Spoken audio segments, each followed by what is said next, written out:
Hey, what's up, everybody? This is Survival1, and today I want to go over all of these stats that are going to be in the Division 2. Now, I wanted to go over this because I didn't remember any of these stats. A lot of them are shared with the First Division, which I played when it first came out for a good bit of time, but I quit before a lot of the DLCs came out, which was a long time ago, so I didn't remember a lot of these, so I had to look pretty much most of them up. Some of them are self-explanatory, some of them do have a little bit of nuance to them, but a lot of this information is from the Division 1 because a lot of this stuff hasn't been tested and stuff like that in Division 2 because it's not out yet. So if any of these are wrong or you have more information, I want you guys to leave it in the comments at the end of the video and let me know, because I truly want this to be something that, is informational so people can get a head start and know what stats they want to be going for when they first start playing the Division. So these are all the stats from in-game. I went in the Division 2 beta and I just wrote down all of these stats and kind of looked up what all of them mean. So first off, we have weapon stats. Critical hit chance to critically hit a target, that is percentage based. Critical hit damage, which is percentage. Additional damage dealt with a critical hit. Headshot damage percentage. Additional damage dealt with a headshot. Range, optimal range with the current weapon, so that's whatever weapon you currently have equipped, so that's the optimal range. To use that weapon, past that range you'll start getting big damage fall off and be much less accurate. Reload time it takes to reload your weapon in seconds. Reload speed bonus, percentage based, total reload speed bonus. Accuracy percentage determines how fast the reticle changes size when fired. Horizontal recoil, more is better.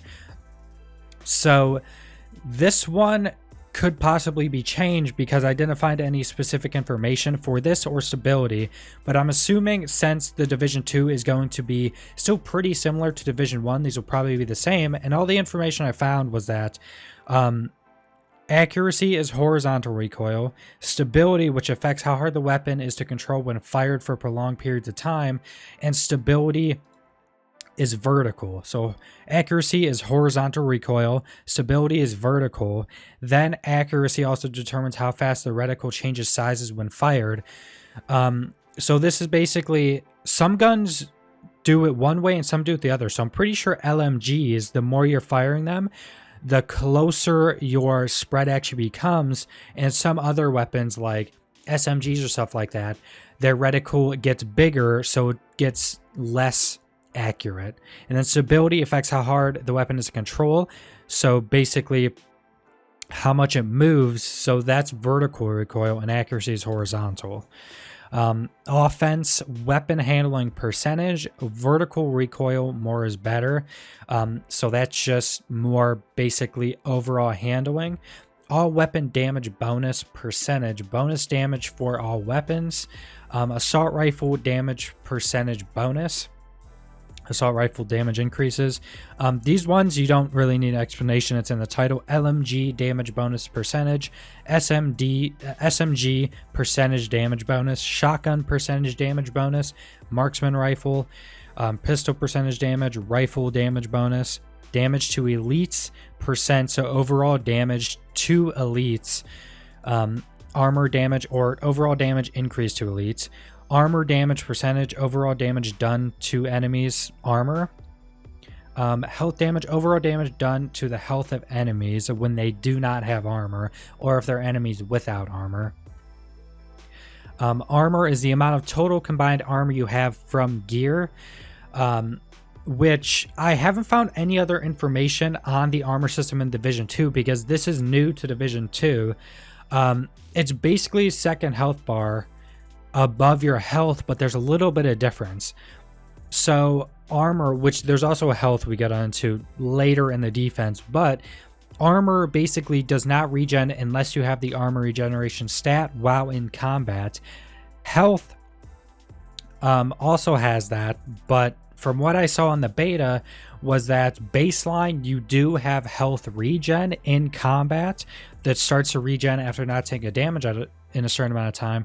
Armor, you do not have base regen while in combat. When out of combat, both of them quickly regen to full. When in combat, unless you have armor regeneration stat, which I had none of, you have to replenish your armor with armor kits, which is a basically consumable that fully replenishes your armor. So going down, you have armor on kill, regen armor from killing enemies, armor regeneration, which we just talked about, which would be if you had this, you would regen armor while in combat after not taking damage for a certain amount of time. Max health is a total amount of health points you have. Health on kill, you gain health from killing enemies. Health regeneration is how much health you regenerate while in combat after a certain amount of time without taking damage. I have no idea what these rates are measured by. I don't know if they're measured in seconds after not taking damage or how they're exactly measured. Hazard protection, how high of resistance you have to hazard protection or hazard effects. I have no idea what this actually is. This wasn't in Division 1 to my knowledge, and I couldn't find any information on this because in the division, it shows you your numbers for all of these, but it doesn't actually tell you the exact information of these different stats. So bleed resistance, how high resistance to bleed effects you have, decreases the length of bleed effects when they're on you and decreases the chance of basically bleeding, of having bleed effects applied to you. Blind death resistance, how high resistance to blind and death effects you have, reduces the duration of those effects. Burn resistance, how high resistance to burn effects you have, reduce the duration of the effect and chance of the effect when at the edge of fire to not basically catch on fire. If you're more in a active area of fire, you will always be lit on fire. Now, this information is also directly from Division 1. I don't know if this has changed at all in the Division 2. I would assume it's probably the same. How high of a resistance you have to disorients affects visibility. So this is, I guess, getting hit with gas or smoke or stuff like that. Disrupt resistance, how high of a resistance to disrupt effects you have. Ability jammers, EMPs, stuff like that. Shock resistance, how high of a resistance you have to shock effects. Chance of getting shocked, or reduces the chance of getting shocked and the length of the shock if you are shocked. So next we have skills. Skill power improves the power of your skills. Now this is overall across the board, so this can improve the damage of abilities like turrets, the healing. I think one of the drones generates or heals armor for you or your allies, so that'll increase the rate of that. I do not know if skill power increases the duration of the skills. So say if you throw out a turret, I am not certain if skill power increases the duration the turret is out. Skill cooldown reduction reduces the cooldown of your skills by percentage. Drone skill power, all of these skill powers, so drone skill power, chem launcher skill power, pulse skill power, hive skill power, firefly skill power, seeker mine skill power, shield skill power, and turret skill power.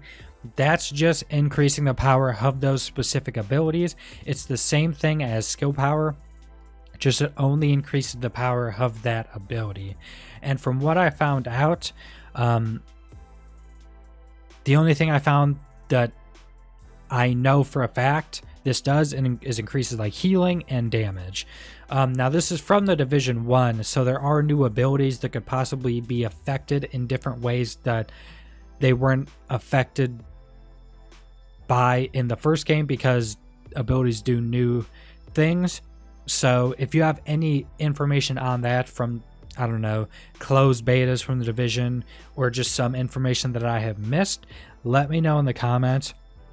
I will link you guys this article right here or Word document that I made.